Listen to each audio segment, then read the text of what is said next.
Have you ever wondered what happens when the person who's supposed to protect your family becomes its biggest threat? When my father lay dying in a hospital bed, my stepmother Margaret blocked me from saying goodbye, claiming only immediate family was allowed in. 1 week later, at his will reading, she stood at the door of a glass conference room with 12 witnesses watching and announced I wasn't welcome because this meeting is only for heirs named in the will. The smirk on her face said she'd won everything: my father's $3.2 million estate, his business legacy, and the power to erase me completely.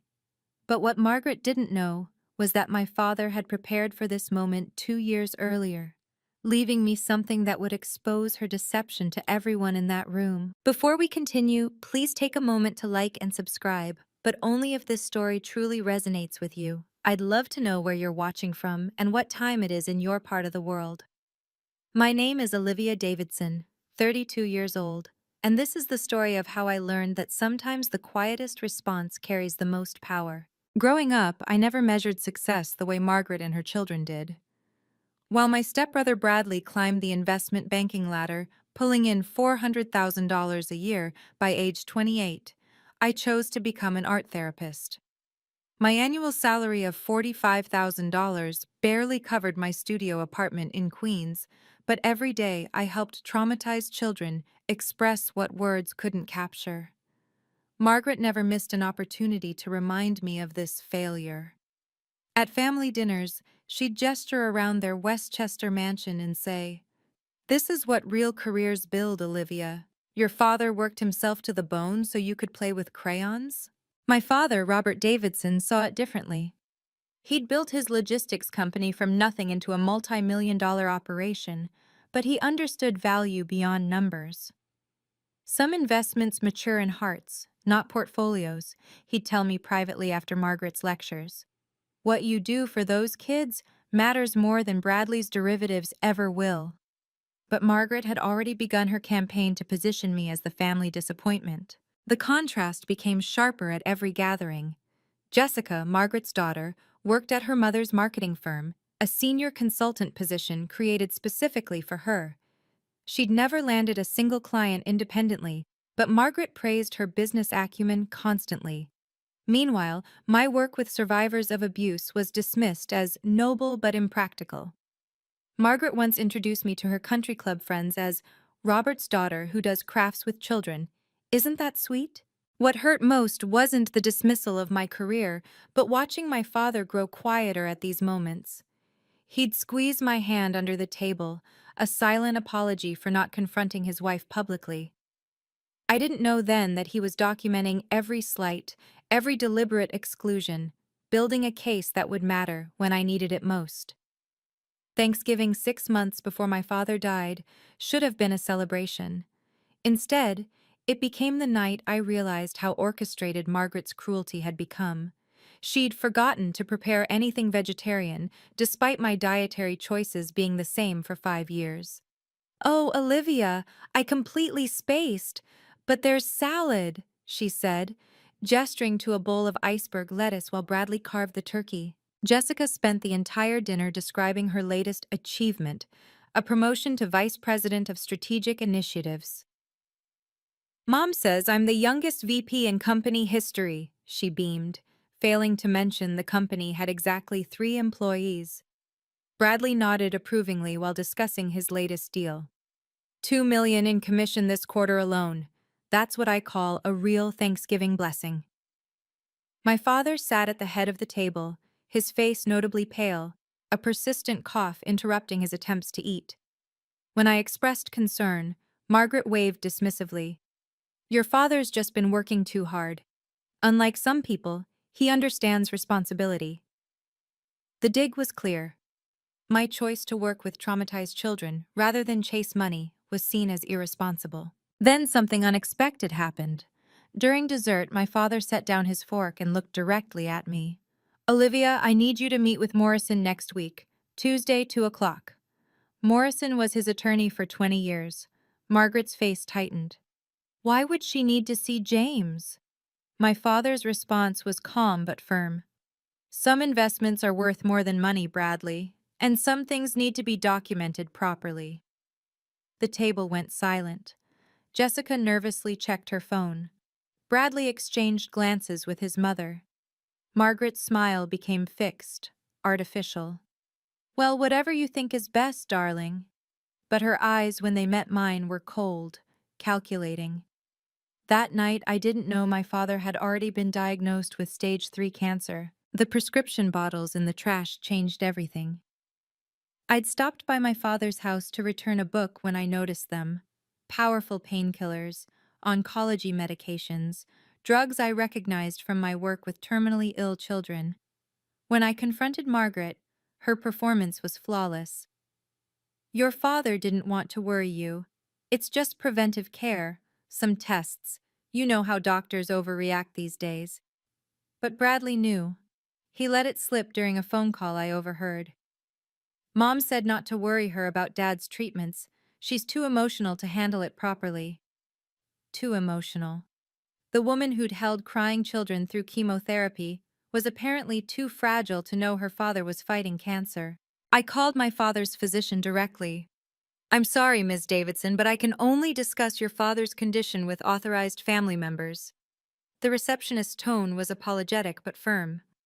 Mrs. Margaret Davidson is listed as his primary contact and medical proxy. When had that happened? My father had always been meticulous about keeping me informed of important decisions. The pieces fell into place slowly. Margaret scheduling all his appointments for times when I was working. The family meetings I mysteriously wasn't invited to because they were just about finances. The way she'd started answering his phone, screening his calls. Your father needs rest, not visitors, she'd say when I tried to stop by. 3 weeks after that Thanksgiving, I discovered the truth through my father's assistant, who whispered it during a chance encounter at a coffee shop. Stage 3 pancreatic cancer, diagnosed 4 months ago. I thought you knew. 4 months. While I'd been deliberately kept in the dark, Margaret had been making preparations. The call that would come at 2 a.m. 3 weeks later shouldn't have been a surprise, but somehow it still destroyed me. The phone rang at 2:47 a.m., jolting me from restless sleep. Ms. Davidson, this is St. Mary's Hospital. Your father has been admitted in critical condition. You should come immediately. I threw on clothes, my hands shaking as I grabbed my keys. The 45-minute drive felt like hours, every red light an eternity while my father lay dying without me. The ICU's fluorescent lights were harsh, unforgiving.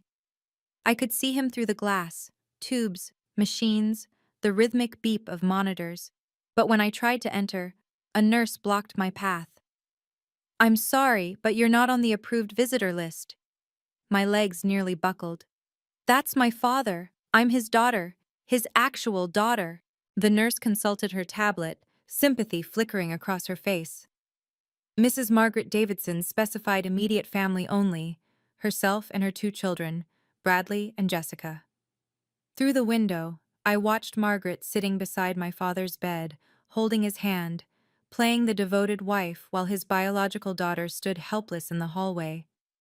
He keeps calling for someone, the nurse whispered, glancing around nervously. Olivia, is that you? My heart shattered. Even sedated, even dying, my father was calling for me. But Margaret had built her wall perfectly. Hospital security stood nearby, ready to enforce the visitor restrictions. I pressed my palm against the glass, watching the machines breathe for him. Margaret looked up, our eyes meeting through the barrier. She didn't smirk or gloat. She simply turned back to my father, stroking his hair as if I didn't exist. The heart monitor's rhythm grew irregular.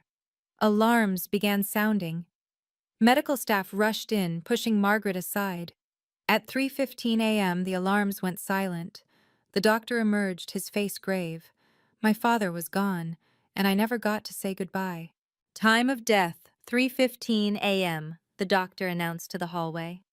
Margaret emerged from the room, tears perfectly timed, and collapsed into Bradley's arms. He's gone. Your father is gone. Jessica filmed her mother's grief, already crafting the narrative for social media. Not one of them looked at me standing 10 feet away. My father's actual daughter, forbidden from his final moments. I tried once more to enter the room. Please, I just need to see him. Just for a moment. Margaret's tears stopped instantly. Security! This woman is disrupting our family's grief. Please escort her out. The guard approached apologetically. Ma'am, I'm going to have to ask you to leave. That's my father. The words came out broken, desperate. Margaret's voice cut through cold and clear. Your father made his wishes clear about who he wanted with him. Respect his final moments with his real family.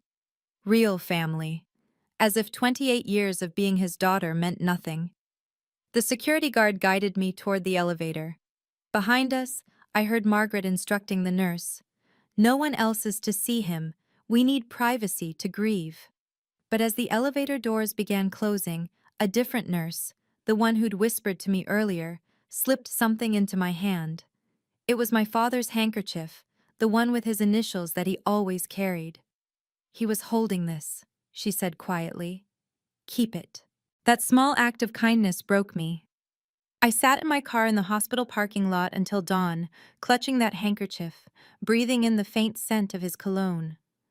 Margaret had stolen his last words, his final breath, his goodbye.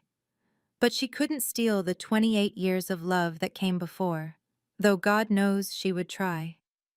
300 people attended my father's funeral, filling Riverside Memorial Chapel to capacity. Margaret had orchestrated every detail to erase me from his life story. The slideshow running on loop showed Robert Davidson with his loving family. Hundreds of photos of Margaret, Bradley, and Jessica. Not a single image included me. 28 years deleted in a PowerPoint presentation. She'd seated me in the third row, behind business associates and casual acquaintances. When I tried to move to the family section, an usher stopped me. Mrs. Davidson arranged the seating personally. I watched Bradley deliver a eulogy about the man who became my real father, while Margaret dabbed her eyes with precision timing. Jessica read a poem about blended families and chosen love. No one asked his biological daughter to speak. When I stood to approach the microphone anyway, Margaret signaled to the funeral director, who smoothly announced a musical interlude. The rejection was public, deliberate, witnessed by everyone who'd known my father. Some looked away embarrassed, others whispered among themselves. But then James Morrison appeared at my elbow. My father's attorney for 2 decades leaned close enough to whisper, "Your father left specific instructions. Meet me after the service, privately." He pressed a business card into my hand, then moved away before Margaret noticed. The burial was worse. Margaret had listed herself and her children as the only family on the funeral program. She stood graveside accepting condolences as the grieving widow, while I was pushed to the periphery with distant cousins and employees. But I noticed something. Morrison was photographing everything, documenting who stood where, who spoke to whom. As dirt fell on my father's casket, Margaret finally looked at me directly. The mask slipped for just a moment, revealing pure triumph. She thought she'd won everything. If you've ever been excluded from your own family, or made to feel invisible by people who should protect you, you know exactly how I felt standing at my father's grave. But sometimes, the people we lose have one final way to protect us. Before we continue, please hit that subscribe button if this story resonates with you, and comment below. Have you ever had to stand up to family who tried to erase you? Morrison's call came exactly 1 week after the funeral. The will reading is scheduled for Thursday at 2 p.m. Your presence is requested. I could hear Margaret's voice in the background. She doesn't need to be there, James. Only beneficiaries are required to attend. His response was professionally neutral. I'll notify all relevant parties. Margaret called me an hour later, her voice dripping false concern. Olivia, dear, I wanted to spare you more pain. Your father's will is straightforward. Everything goes to his wife and family. Coming Thursday would just be awkward.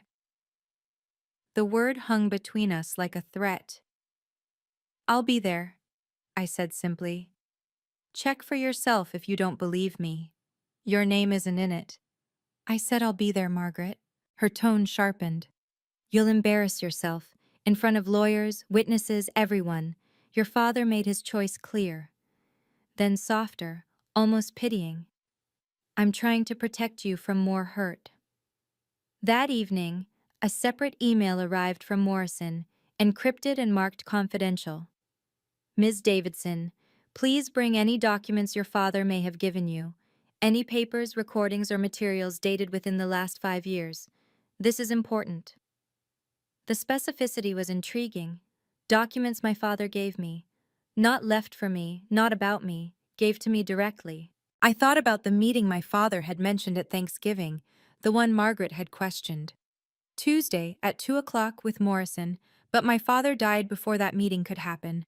Or had he planned something else entirely?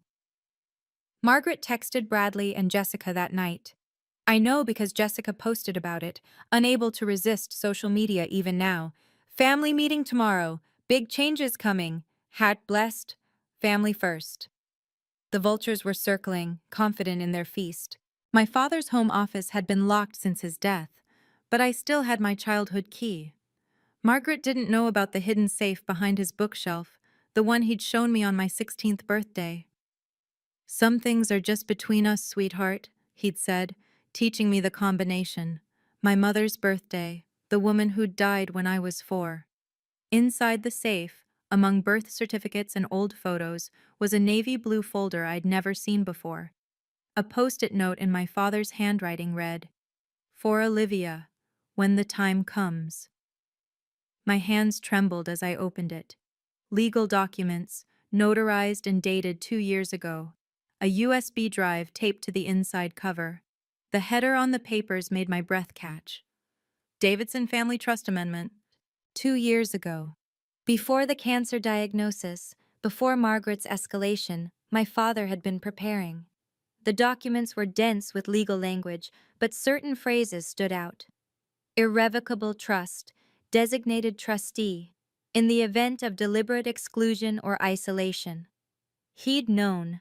Somehow, he'd known what Margaret would do. The USB drive felt heavier than its mere ounces. I wanted to check its contents immediately, but something made me wait. These documents were meant for a specific moment, a particular audience. My father had been a strategic man. This was his final strategy. I placed everything back in the Navy folder, noting the embossed seal of Morrison and Associates on every page. Carol Bennett's notary stamp appeared multiple times. She'd be at the reading tomorrow as Morrison's senior notary. My father hadn't just prepared documents, he'd built a case with witnesses. That night I chose my outfit carefully. The blazer my father had given me for my birthday, the watch he'd worn every day until the hospital. If Margaret wanted to erase me, I'd walk in wearing his memory. Margaret gathered her children the morning of the will reading like a general preparing for victory. I know because Bradley posted a photo from their breakfast at the country club. "Family strategy session," he captioned it before quickly deleting. But screenshots live forever, and my cousin Sarah caught it in time. "Olivia might try to cause a scene," Margaret told them, according to Jessica's livestream that she thought was private. "She has no legal standing, but desperation makes people unpredictable." Jessica laughed, that hollow sound she'd perfected. She actually thinks Dad left her something? After she chose finger painting over family? Bradley was more pragmatic. "The will is ironclad. I reviewed it myself last month." Last month. My father had been dead for only a week, but Bradley had already reviewed the will while he was dying. "She can contest all she wants. It'll cost her more than she makes in 5 years." Margaret wore her power like armor that morning. A black Chanel suit that cost more than my monthly rent, the diamond necklace my father gave her for their 5th anniversary, the wedding ring she'd upgraded twice. "After today," she announced, "we can finally move forward without distractions." Jessica posted another story. "Big day, justice for those who really loved him." I dressed in my father's favorite color, navy blue. the same shade as the folder in my bag. I'd learned something from Margaret over the years. Power isn't always loud. Sometimes it's as quiet as a notarized document, as subtle as a recording device, as patient as a trust amendment waiting 2 years for its moment. The drive to Morrison and Associates felt like approaching a battlefield, but I had something Margaret didn't expect. My father's voice, captured in digital clarity, explaining everything. Morrison and Associates occupied the entire 15th floor of a Manhattan high-rise, its floor-to-ceiling windows offering views of Central Park. The conference room Margaret had chosen was deliberately intimidating, glass walls ensuring everyone in the office could witness what she assumed would be my humiliation. 12 people had already gathered inside: Morrison, 2 associate lawyers, Carol Bennett and another notary, Margaret's personal attorney, 2 witnesses from my father's company, and of course, Margaret's family holding court at the mahogany table. Security cameras recorded from multiple angles. Morrison's firm took documentation seriously. The conference room's acoustics carried voices clearly. Every word would be captured, transcribed, part of the permanent record. Margaret had chosen this fishbowl setting to make my exclusion as public as possible. She didn't realize she'd created the perfect theater for truth. Carol Bennett looked up as I approached, and something flickered across her face. Recognition, maybe even relief. She'd been with Morrison's firm for 15 years, had notarized hundreds of my father's documents. Today she held 2 separate folders on the table before her, not one. 2. Morrison himself sat at the head of the table, his expression professionally neutral but his eyes alert. He'd worn his courtroom suit, I noticed, the charcoal gray he reserved for his most important cases. A legal pad lay before him, already filled with notes in his precise handwriting. Whatever was about to happen, he'd prepared extensively. Margaret held court at the opposite end, flanked by Bradley and Jessica like corporate bodyguards. She'd positioned herself as the meeting's focal point, the grieving widow ready to receive her due. The death certificate lay prominently displayed before her, a prop in her performance. The stage was set, the audience assembled. The only thing missing was the truth my father had left in a navy blue folder. I was 3 feet from the conference room door when Margaret rose from her chair, moving with practiced precision to block my entry. Through the glass walls, 12 pairs of eyes watched our confrontation like a corporate theater performance. She didn't lower her voice. She wanted everyone to hear. "Olivia, this is awkward, but this meeting is for heirs only." She emphasized the last word, letting it hang in the air like a verdict. "Your father's will names specific beneficiaries. You're not among them." Behind her, Bradley smirked while Jessica raised her phone, recording everything for her social media narrative. I stood perfectly still, meeting her gaze without flinching. The navy folder rested in my bag, patient as a sleeping dragon. "I was invited by Mr. Morrison," I said calmly. "A formality. James probably felt bad for you." Margaret's voice carried perfectly through the glass walls. "But legal proceedings aren't about feelings. They're about facts. And the fact is, your father made his choice." The office had gone quiet. Assistants at nearby desks pretended to work while obviously listening. 2 partners from Morrison's firm had stopped their hallway conversation to observe. This was what Margaret wanted: maximum witnesses to my supposed humiliation. "I'm sorry you came all this way for nothing," she continued, loud enough for everyone to hear. "Perhaps you should have focused more on being a real daughter instead of playing with troubled children. Your father valued success, Olivia, not hobbies." Morrison stood up inside the conference room, his movement drawing everyone's attention. Carol Bennett was already reaching for her second folder. But I didn't react, didn't argue, didn't give Margaret the emotional response she craved. Instead, I simply reached into my bag and withdrew the navy folder my father had left for this exact moment. Margaret's performance escalated when she saw I wasn't leaving. "Everyone, I apologize for this disruption," she announced to the room, her voice carrying through the glass. "Olivia has always had difficulty accepting reality. Her father tried to tell her, Success isn't measured in finger paintings and feel-good sessions. It's measured in real accomplishments, real contributions to a legacy. Bradley joined in, his investment banker voice cutting through.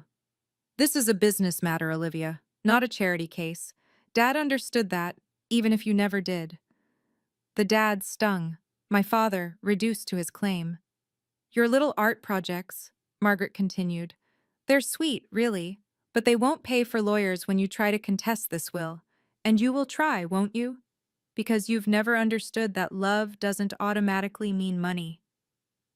Several people in the office had stopped pretending to work, openly watching now. Jessica added her contribution. Some of us built real futures, while others played with crayons. Guess which one Daddy respected? She emphasized Daddy like twisting a knife, claiming an intimacy with my father that had never existed. The witnesses inside the conference room shifted uncomfortably. One of my father's longtime employees looked away. Morrison's jaw tightened almost imperceptibly.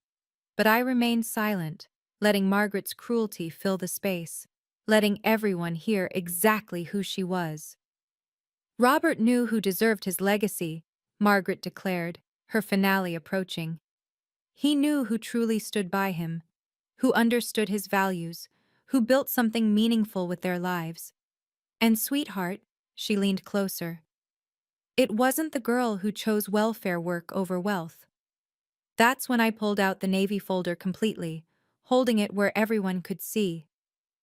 Mr. Morrison, I said clearly, my voice cutting through her monologue, I have something for you. The Navy folder felt weightless in my hands as I stepped past Margaret, who stood frozen in the doorway. Morrison was already moving toward me, his expression shifting from professional neutrality to something sharper. Anticipation. Ms. Davidson, he said formally, loud enough for everyone to hear. I've been waiting for this. Margaret's composure cracked. What is that? What are you talking about? Her voice pitched higher, the controlled widow persona slipping. Behind her, Bradley stood up, his confidence wavering. Jessica lowered her phone, suddenly uncertain about what she was recording. I handed Morrison the folder with steady hands, though my heart hammered against my ribs. He accepted it with the gravity of someone receiving evidence in court. This was delivered to my office 2 years ago, Morrison announced to the room, with very specific instructions about when and how it should be presented. That's impossible, Margaret said, but her voice had lost its commanding tone. I know everything about Robert's dealings with you. I was his wife. I handled his affairs. Carol Bennett stepped forward, her second folder now open. Not everything, Mrs. Davidson. Some documents were executed privately, as was Mr. Davidson's right. The temperature in the room seemed to drop. Margaret's personal attorney leaned forward, suddenly alert. Morrison opened the Navy folder slowly, deliberately, letting the moment build. The office beyond the glass walls had gone completely silent, assistants, partners, everyone watching this reversal unfold. Before we proceed with the will reading, he said, there's the matter of the Davidson Family Trust Amendment to address. Margaret's face drained of color. What trust amendment? There's no trust. Everything was in the will. But her voice shook now, the certainty crumbling. Bradley and Jessica exchanged panicked glances. The power dynamic in the room had shifted completely in 30 seconds. Morrison lifted the documents from the folder with the reverence of handling historical artifacts. The notary seals caught the light, official and undeniable. The Davidson Family Trust Amendment, he read aloud. Executed January 15th, 2 years ago, properly witnessed and notarized by Carol Bennett of this firm. Every word fell like a hammer strike in the silent room. Margaret's hands gripped the conference table. That's impossible. I would have known. I handled all of Robert's legal matters. Her personal attorney was frantically flipping through his copies of documents, finding nothing about any trust. Not all of them, Mrs. Davidson, Carol Bennett stated firmly. I notarized this myself in this very building with Mr. Davidson present and of completely sound mind. He was quite specific about the circumstances under which this should be revealed. The document's header was visible to everyone as Morrison held it up. Irrevocable amendment to the Davidson Family Trust. The date stamp, the notary seal, the witness signatures, all legitimate, all binding. 2 years of Margaret's scheming, undone by papers she never knew existed. There's also a video, Morrison continued, pulling the USB drive from the folder. Mr. Davidson wanted to ensure his intentions were crystal clear. He inserted the drive into the conference room system, the large screen on the wall flickering to life. Margaret stood abruptly. "This is fraud. I'll sue every one of you. That man wasn't of sound mind. He had cancer." But her protest sounded desperate now, the controlled facade completely shattered. Bradley grabbed his phone, likely texting their lawyer. Jessica had gone pale, her social media bravado evaporating. "Shall we watch what Mr. Davidson had to say?" Morrison asked the room. It wasn't really a question. The truth was about to speak for itself. Morrison's voice filled the conference room as he read from the trust amendment, each word precise and legally binding. The Davidson Family Trust, established 1995, is hereby amended to name Olivia Marie Davidson as primary trustee, with full fiduciary responsibility over all trust assets, currently valued at $3.2 million. Margaret's legs gave out. She sank into a chair as Morrison continued. In accordance with the prenuptial agreement signed by Margaret Stevens Davidson, dated 8 years ago, Mrs. Davidson is entitled to a one-time payment of $250,000 upon the death of Robert Davidson. This satisfies all marital claims to the estate. Bradley Stevens and Jessica Stevens, Morrison read on, are each allocated $50,000 for educational expenses to be administered by the primary trustee. Bradley's face went from red to white. Jessica started crying, not for grief, but for her evaporated millions. The room was absolutely silent except for Morrison's voice. The remaining trust assets are to be used to establish the Robert Davidson Foundation for Art Therapy Services, supporting children who have experienced trauma. The foundation will be administered by Olivia Davidson, who will receive an annual salary as director, commensurate with industry standards. Furthermore, Morrison paused, letting the weight build. This amendment was executed 2 years prior to Mr. Davidson's death, when he was fully competent and under no duress. It specifically states, in the event of attempts to exclude Olivia from family matters, medical decisions, or estate proceedings, Margaret Davidson forfeits all fiduciary rights and any claims beyond the prenuptial agreement. Margaret's attorney finally spoke. This appears to be legally binding. His loyalty to his client couldn't override legal reality. The witnesses from my father's company were nodding. They recognized his signature, his way of thinking. This was exactly how Robert Davidson would protect his daughter. My father appeared on the screen, healthy and strong, sitting in this very conference room 2 years ago. His voice, which I'd feared I'd never hear again, filled the space with quiet authority. If you're watching this, then Margaret has done exactly what I've come to expect. She's tried to erase my daughter from my legacy.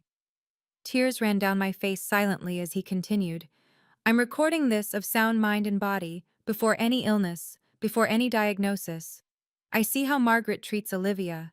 I see the systematic exclusion, the belittling, the attempts to diminish her worth because she chose compassion over commerce. He looked directly at the camera, as if seeing through time.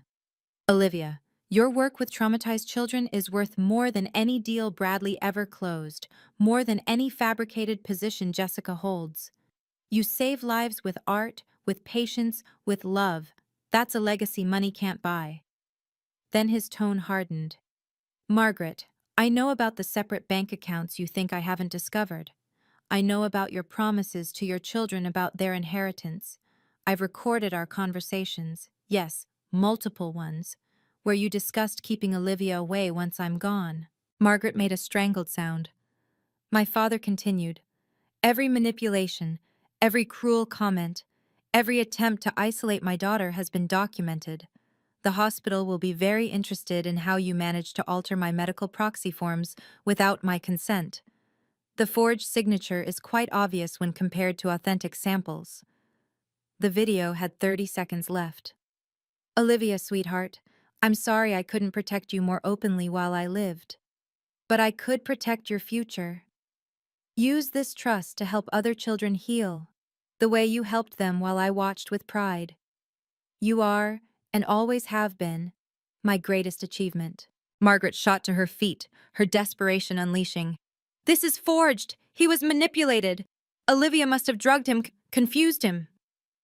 Her accusations flew wild and baseless. I'll contest every word. My attorneys will tear this apart. But her personal attorney was already packing his briefcase, distancing himself from a lost cause. Morrison pulled out another folder, this one thick with evidence. Mrs. Davidson, would you like to explain these bank statements showing systematic transfers from Mr. Davidson's accounts to your private holdings? Or these emails between you and Bradley discussing, and I quote, keeping Olivia away from any financial decisions? Bradley tried to stand, but Morrison wasn't finished. Mr. Stevens, we also have your text messages to your mother about making sure the art therapist gets nothing. Particularly interesting since you were never legally adopted by Mr. Davidson, despite your use of Dad at every opportunity. Jessica was frantically deleting her social media posts, but Morrison addressed her too. Ms. Stevens, your live streams from this morning have been preserved, the ones where you discussed finally getting what we deserve and justice for those who really loved him. Very illuminating about your motivations. Carol Bennett added the final blow. There's also the matter of the hospital forms. The medical proxy changes that occurred while Mr. Davidson was sedated. The handwriting analysis shows clear forgery. The hospital board is very interested in how a dying man's daughter was prevented from saying goodbye. Margaret's mask finally shattered completely. You can't prove anything. Robert wanted this. He told me Olivia was a disappointment. But everyone in the room had just heard my father's voice saying the opposite. Her lies crumbled against recorded truth. I believe, Morrison said calmly, the district attorney will be very interested in these documents. Morrison stood at the head of the table, his authority filling the room.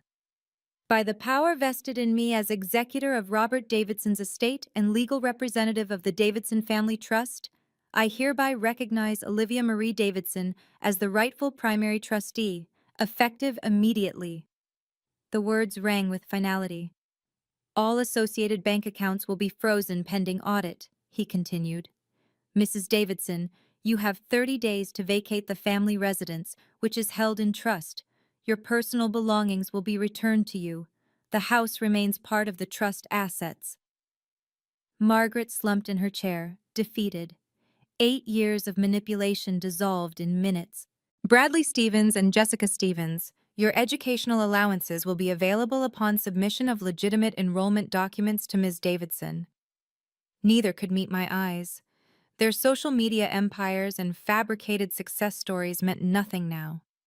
The witnesses from my father's company began approaching me, offering condolences they'd been prevented from expressing before.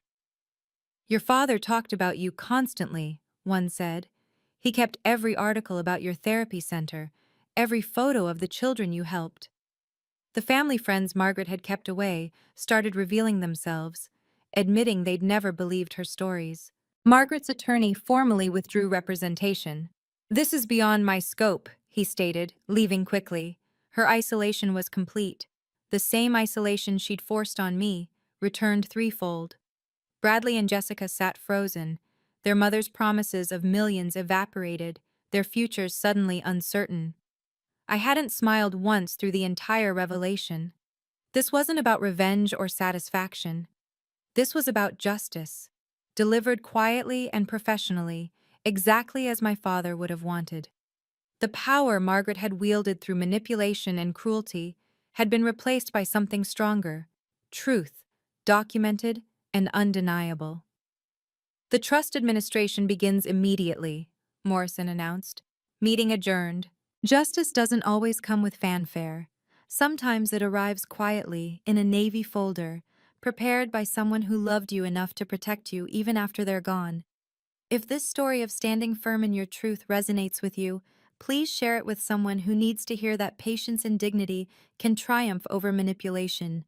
What would you have done in my position? Let me know in the comments below. I signed the trustee documents right there in the conference room, my hand steady despite the earthquake of emotions inside me. My first act wasn't revenge. It was revelation of my father's true vision. The Robert Davidson Foundation for Art Therapy Services will be established immediately, I announced. $2 million will fund programs for traumatized children across the state. The center where I work will receive $500,000 to expand services, I continued, watching Margaret flinch at every dollar designated for healing instead of her accounts. $700,000 will remain for operational costs and trust management. The numbers were precise, thoughtful. I'd learned strategy from my father, too. Then I did something that made everyone pause. Bradley and Jessica, your educational funds remain available. $50,000 each as designated. I won't punish you for your mother's choices. Bradley's mouth opened in shock. Jessica started crying again, but differently, shame mixed with relief. That's more than we deserve, Bradley admitted quietly. The first honest words I'd heard from him in years. The arrogance had drained away, leaving someone very young and lost. Jessica nodded, unable to speak. They'd expected vengeance. I gave them mercy. Margaret looked up at me with something like fear. What about me? Her voice was small, stripped of all pretense. The prenuptial amount is yours, I said simply. $250,000, what you agreed to 8 years ago. No more, no less. Justice, not cruelty. Morrison nodded approvingly. Your father would be proud. He believed in building up, not tearing down. The room felt lighter somehow, as if my father's spirit had witnessed his final wishes fulfilled. The foundation would help thousands of children heal through art. That was his true legacy, not money, but healing multiplied across generations. Security arrived within minutes to escort Margaret from the building. Her credit cards linked to the trust were deactivated while she stood in the lobby.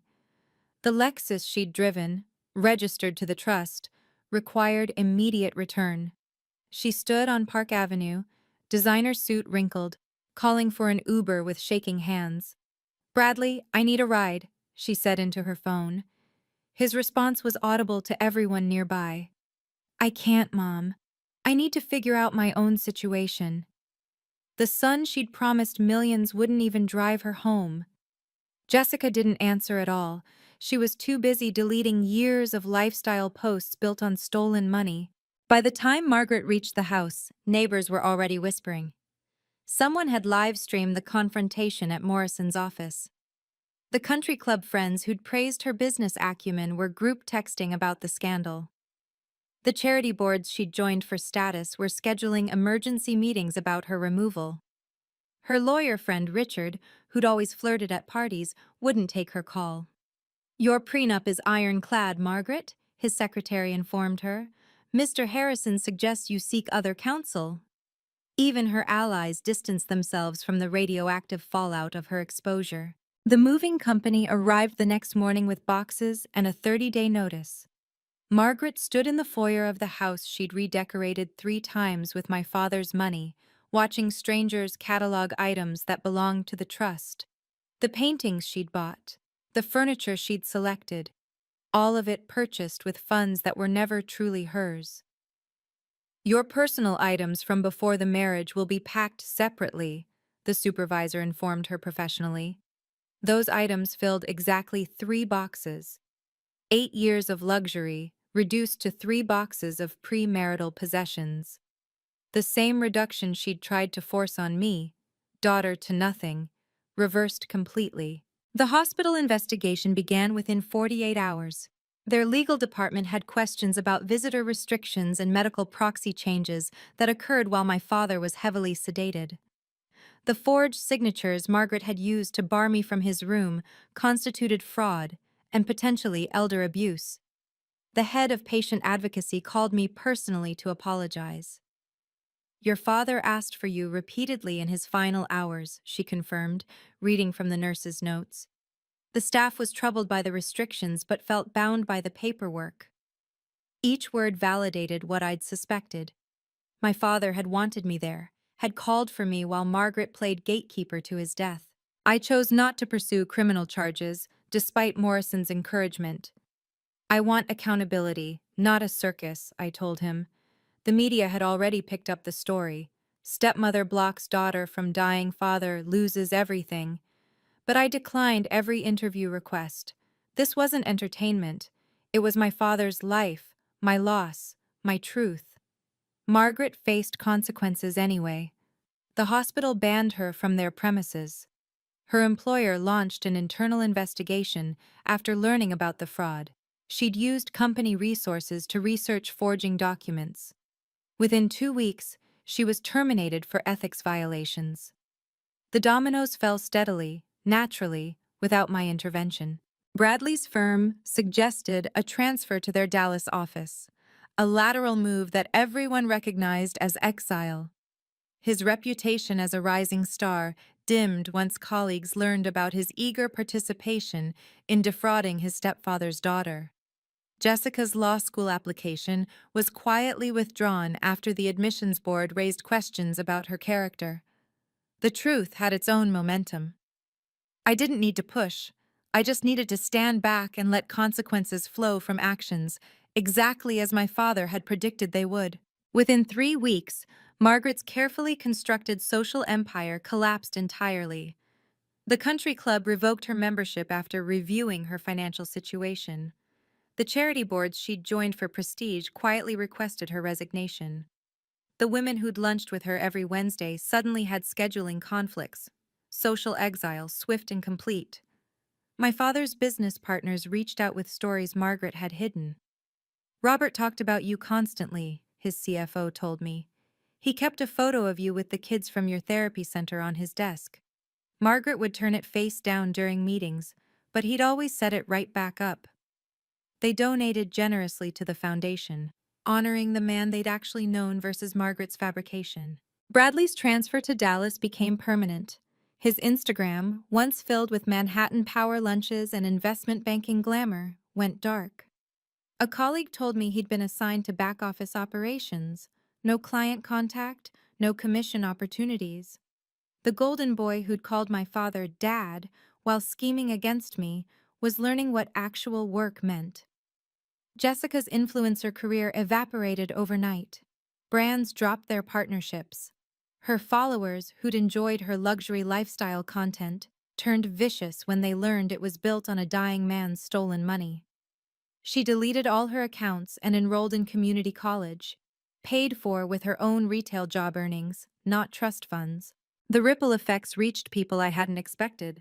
3 other families came forward with similar stories about Margaret from her previous job. Elderly clients whose children had been mysteriously excluded from meetings. A pattern emerged that vindicated my father's precautions.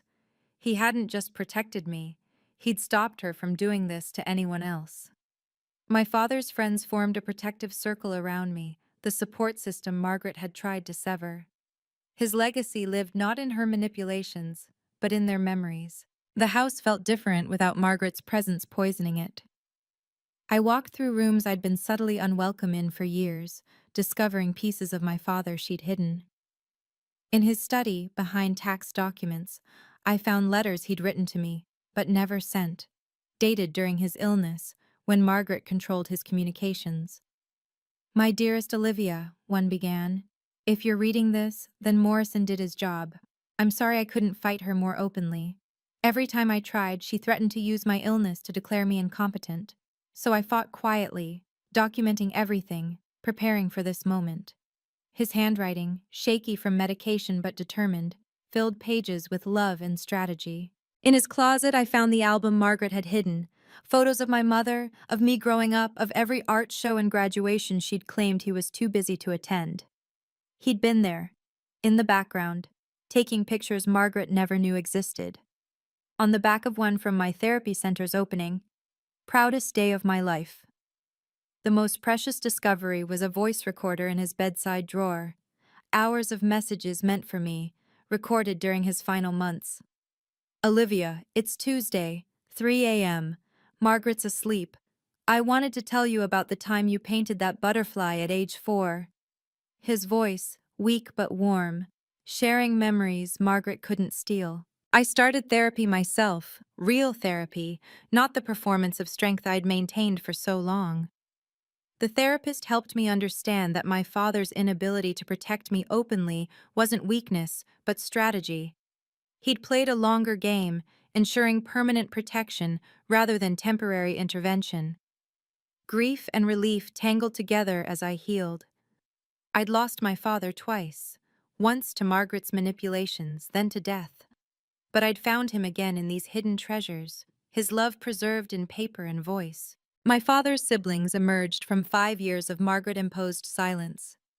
She told us you didn't want contact, Aunt Patricia explained, crying as she hugged me. Said you were embarrassed by our working-class background now that Robert had money. The lie stung with its calculated cruelty. Margaret had weaponized my father's humble origins against his own family. Uncle James revealed attempted visits Margaret had blocked. We came for Thanksgiving 2 years ago. She met us in the driveway, said Robert was too ill and you were too busy with your important artist friends to see us. They'd driven 4 hours only to be turned away at the gate of the house where they'd once been welcome. My grandmother's best friend, Dorothy, now 91, called from Florida. Your father phoned me every Sunday until Margaret changed his number. He worried about you constantly, sweet girl. Said Margaret was poisoning you against him slowly. The calls I'd never received, the relationship severed, all part of Margaret's isolation campaign. We organized a proper memorial for my father. 200 people came. His real friends, employees who'd respected him, families whose children I'd helped through therapy. This time, the slideshow included everyone, his siblings, my mother, me at every age. The eulogy came from Uncle James, who'd known him since childhood, not from Bradley's performed grief. Jessica sent a letter through Morrison's office. I'm sorry, filled 2 pages, along with admissions about her mother's schemes she'd witnessed. I didn't respond, but I didn't burn it either.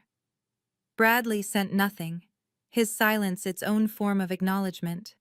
Some bridges, once burned, couldn't be rebuilt with apologies. The family Margaret had tried to erase surrounded me with love my father would have wanted me to feel. His death had broken her spell over all of us. 6 months after the will reading, I'd learned to set boundaries with the grace my father had shown in his final plans. When Margaret sent a letter through her new lawyer requesting consideration of circumstances, I responded through Morrison. I wish you healing, but I won't be part of your journey. Forgiveness didn't mean access to my life. Bradley reached out once, a carefully worded email about moving forward and learning from mistakes. I acknowledged it with 2 sentences. Thank you for writing. I hope you find peace. No door opened, no invitation extended. His choices had consequences that apologies couldn't erase. The hardest boundary was with well-meaning people who thought I should be the bigger person and reconcile. She's lost everything, a distant cousin argued. Isn't that punishment enough? But boundaries weren't about punishment. They were about protection. My father had taught me that through his trust amendment. Some people, once they'd shown you who they were, shouldn't get second chances to hurt you. I returned to dating after 2 years of solitude, but with new awareness. Red flags I might have ignored before, someone dismissive of my career, anyone who joked about my inheritance, people who pushed against clearly stated boundaries, became immediate deal breakers. My father's money hadn't made me suspicious. Margaret's betrayal had made me wise. The therapy center created a program specifically for children dealing with family betrayal and grief. We called it the Butterfly Project, transformation through art. Every child who learned to express their pain through creation instead of destruction was a victory my father would have celebrated. Your boundaries are your inheritance too, my therapist observed. Your father didn't just leave you money, He left you permission to protect yourself. She was right. The trust fund was valuable, but the trust in my own judgment was priceless. The Robert Davidson Foundation helped 500 children in its first year. Each child who learned to paint their trauma instead of carrying it silently was my father's legacy breathing in the world. The second therapy center opened in the neighborhood where my father grew up, bringing healing full circle to the community that had shaped him. I wrote a book called When Love Means Letting Go, about setting boundaries with family members who harm us. It wasn't about Margaret specifically, but about the patterns that allow manipulation to flourish in families. The dedication read, "For my father, who loved me enough to protect me even from beyond." Speaking engagements followed, though I chose them carefully. I talked about grief complicated by betrayal, about loving someone who couldn't protect you openly, about finding strength in quiet resistance. Women approached me afterward with their own stories: stepchildren erased, inheritances stolen, final goodbyes denied. We were a silent sisterhood of the deliberately forgotten. The most precious discovery came while organizing foundation papers. In a misfiled folder, Morrison's assistant found one last video from my father, recorded just weeks before his death. He was thin, clearly dying, but his eyes were bright with love. "Olivia, if you're watching this, you've won. Not the money. That was never the real prize. You've won your freedom from her poison. You've won the right to live without apology. I'm so proud of you, sweetheart. So very proud." I played it only once, then locked it away. Some gifts are too precious for repeated viewing. My father's love lived in the foundation, in the children we helped, in the boundaries I maintained. His money built buildings, but his faith in me built my strength. That was his true inheritance, not the millions, but the certainty that I was worth protecting. Sometimes the greatest inheritance isn't money. It's the knowledge that someone loved you enough to protect you even from beyond. If you've ever had to stand firm against family manipulation or set boundaries with those who should have protected you, remember, your worth isn't determined by their validation. Share your own story of quiet strength in the comments. What boundaries have you had to set to protect your peace? Thank you for listening to my story.